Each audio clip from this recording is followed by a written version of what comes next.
노란봉투법. 네. 이재명 대통령은 정청래 대표에게 힘을 실어주는 것 같지만 민주당의 기본적인 생각은 어떤 것 같으세요, 개인적으로? 이렇게 말씀드리면 좀 너무 과하다 할 수도 있겠는데 이재명 대통령 별로 의식 안 하는 느낌이 들어요. 아, 그래요? 이게 정해져 있던 거잖아요. 정해져 있던 걸 왜 지금 하느냐는 것만 봐도 좀 미국에 관세 협상하러 가고 경제에 영향 끼치는 부분에 대해서 굉장히 신경 쓰는 게 정권의 제1 목표인데 이거 통과되면 이게 좋겠습니까? 경제 전반에 대해서 이걸 노동 이슈라고 한정할 수가 없잖아요. 이건 아무리 받아들여도 대기업이나 우리 경제를 끌고 가는 가장 큰 주체들이 굉장히 부담스럽게 생각할 거다. 상법 개정안까지 합쳐가지고요. 그렇게 생각할 만한 법을 왜 지금 통과시키냐는 거예요. 통과시키는 건 알겠는데 그러면 민주당이 정말 이재명 대통령 또 이재명 정부에 대한 지지율이라든지 이런 거를 좀 고민을 같이 하는 입장이라면 지금 할 리가 없잖아요. 그겁니다. 예.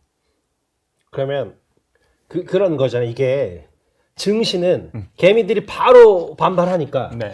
뭔가 이제 여론을 추이를 보는 듯하고 그 50억 10억 사실을 빨리 결정해야 되는데 결정 안 하고 있는데 네네. 노란봉투법은 명시적으로 딱 여론의 반응이 좀 덜하니까 밀어붙인다고도 생각할 수 있는 거예요. 저는 이것도 하나의 지금 이재명 정부가 들어선 다음에 각계로부터 본인들을 그러니까 이재명 정부를 만들었던 각계로부터 청구서가 지금 날아든다고 생각하는데 청구서요? 네, 네. 그러니까 소위 노봉법은 이제 그 민노총을 비롯한 어떤 근로자, 그러니까 노동자 단체에서의 청구서라고 저는 보이고 저는 이걸 시기적으로 미룰 수도 있었다고 보여요. 앵커님 말씀처럼 이걸 굳이 지금 해야 되느냐. 너무 엇박자거든요. 그러니까 대통령은 미국 관세 협상과 어찌 보면 미국에 지금 또 정상회담을 하러 가서 예.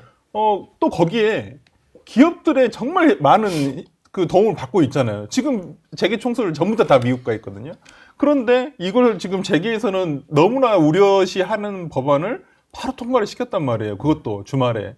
그렇다고 한다면 이게 지금 무슨 엇박자지? 도대체 대통령과 대통령실과 민주당은 정부 여당은 도대체 뭘 하는지를 모르겠어요. 서로 얘기를 하면서 이것을 조율을 해 나가는 것인지 아무리 상식적으로 생각을 해보더라도 일관성이 없는 거예요. 일관성이. 아니 그럼 재계를 위해서 뭔가 선물을 준다든지 이런 게 있어야 되는데 노동법은 이건 진짜 아까 말씀했죠. 그냥 노사관계 이슈뿐만 아니라 이건 기업과도 그렇죠. 이슈가 되는 것이고요.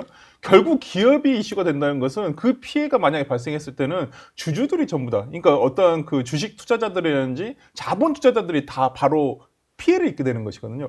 그런 면에서 저는 지금 대통령실과 지금 민주당이 뭔가 좀 삐걱거리고 있구나, 내부적으로는. 삐걱거린다. 네, 저는 그런 생각이 좀 듭니다. 근데 이제 설 변호사님이 더 잘 아시니까 사실 민주당 네네네. 이게 정청래 대표가 그래도 주류의 대표는 아니니 이재명 대통령 과거 본인 경험도 있어서 좀 일단은 좀 밀어주고 그 나중에 그런 파열음이 났을 경우에 당이 좀 책임지는 모양새가 되고 또 이재명 대통령은 본인은 또 국정 운영하고 이렇게 교통정리가 되는 거야? 아니면 진짜 말하는 것처럼 네. 이재명 대통령하고 정 대표하고 원래 사이가 진짜 그렇게 좋지는 않은데 그런 것들이 하나씩 표면으로 올라오는 게 이런 이슈라고 생각하는 거예요? 이재명 대통령 측에서 정청래 대표를 아주 그냥 정말 이 사랑스러운 눈으로만 보고 있을까요?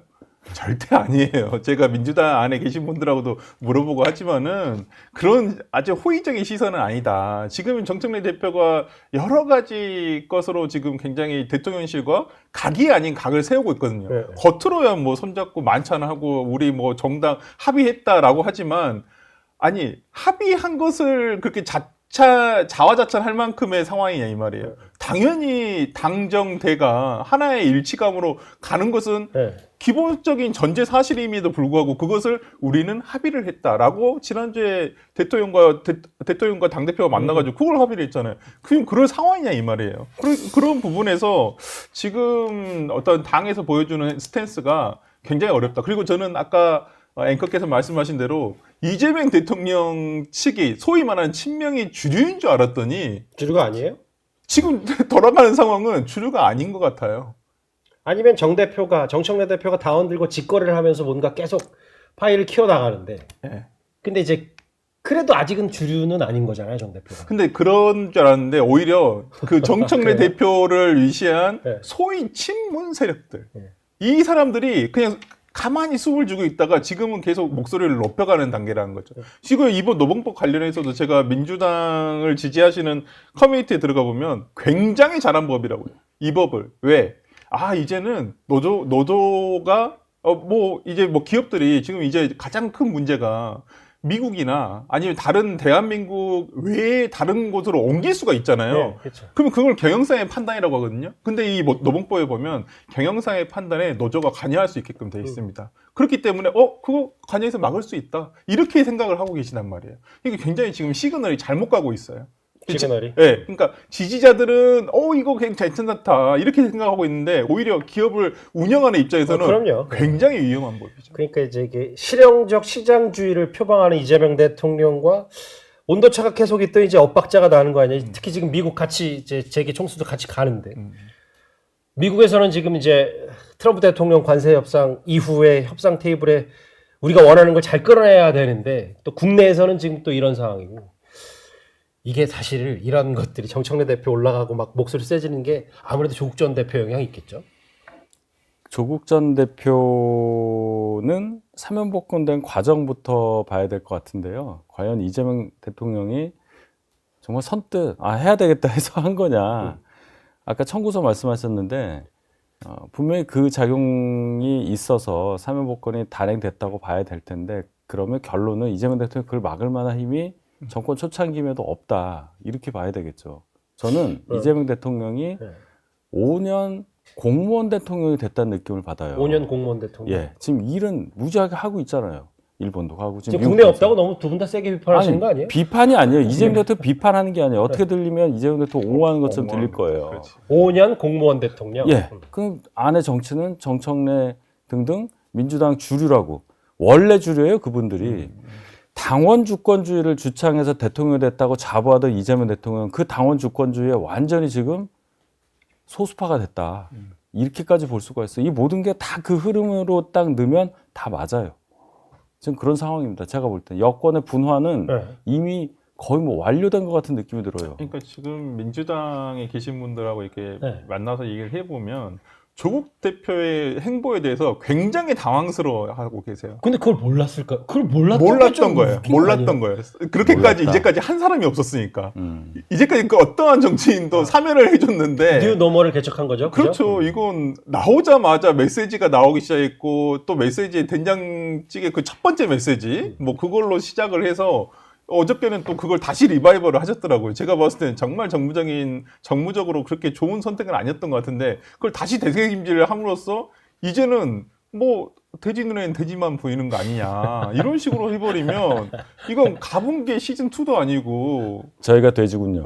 그러니까요. 비판을 하면 그냥 돼지 눈에 살을 더 뺄게요.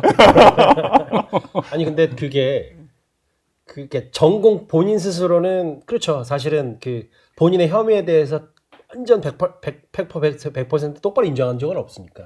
맞부딪히고 아까 얘기했던 새로운 사면 되자마자 복권되자마자 광폭 행보하고 돼지 눈엔 돼지가 보인다고 된장찌개 이런 거 다 이제 본인 목소리 들어주는 이제 여러 스피커들 나와서 하는 거. 근데 그게 정청래 대표 의식한 걸 수도 있는 거잖아요. 저는 그렇게 해석을 했었어요. 그러니까 이재명 대통령 입장에서 그래 정청래 대표가 당대표 되자마자 대권 도전 의사를 막 밝히고 그 위에 금관 쓰고 이런 거 나오잖아요.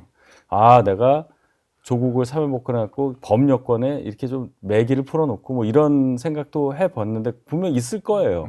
근데 지금 그걸 둘째치고 본인이 완전히 소외되고 이 판이 활성화되니까 저는 이런 생각도 들어요.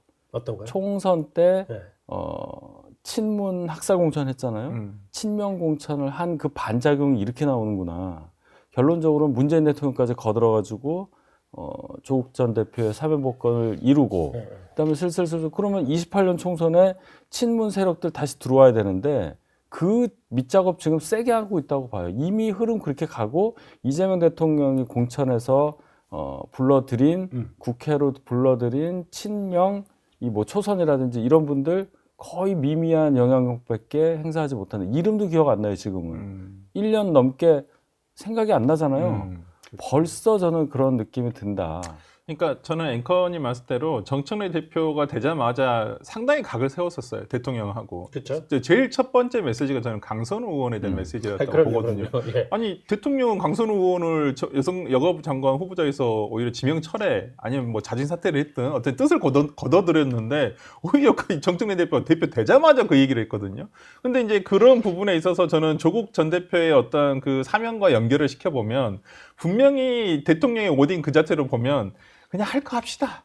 그러니까 이 말이었어요. 그러니까 본인은 그렇게 맞득짜지는 않았어요. 그게 지금 시기가 너무 이르다는 것도 본인도 판단하고 있었을 거예요. 그렇지만 소위 친문 세력에서 굉장히 강하게 청구서가 들어왔다고 보고 그런데 또 정청래 대표가 되자마자 이거 이상한데? 안 되겠다. 이거 그러니까 진보 진영의 여러 주자들을 풀어놔야겠다 생각을 들었을 거예요. 그래서 그냥, 지지율이 그나마 정권 초반이니까 몇 프로 우상호 전무수석이 말한 대로 한 5% 정도 손해를 보더라도 지금이 가장 적기다라고 판단해서 그냥 해줬을 거예요. 그런데 나오자마자 조국 대표가 이렇게까지 정말, 활동을 활발하게 할 줄은 아마 누구도 대통령실에 누구도 대통령을 포함해서 아무도 예측을 못해서 지금 굉장히 당황스러워하고 있다. 이게 탈말을 하는 어떤 그 새로운 기준을 사면복권된 사람으로서 그걸 제시한 거에 한 발, 두 발 더 나아가서 지금 보니까 2030 남성의 극우화된 부분을 용인할 수 없다.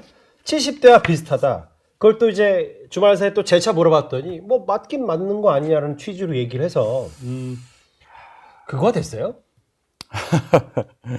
2030 적어도 젊은 분들이 극우화됐다는 것에 동의할 사람이 몇 명이나 있을지 모르겠습니다.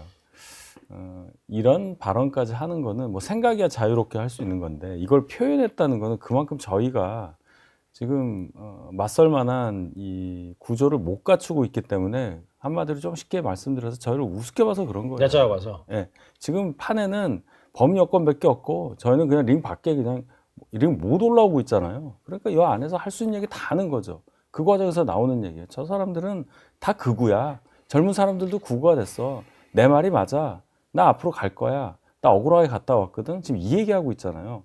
그만큼 눌린 게 많아서 뭐 그렇게 할 수 있다고 하지만 그 전반적인 인식이 이제 보수고 뭐고 없고 이제 세상이 바뀌었으니까 내가 생각한 대로 다 말해도 돼.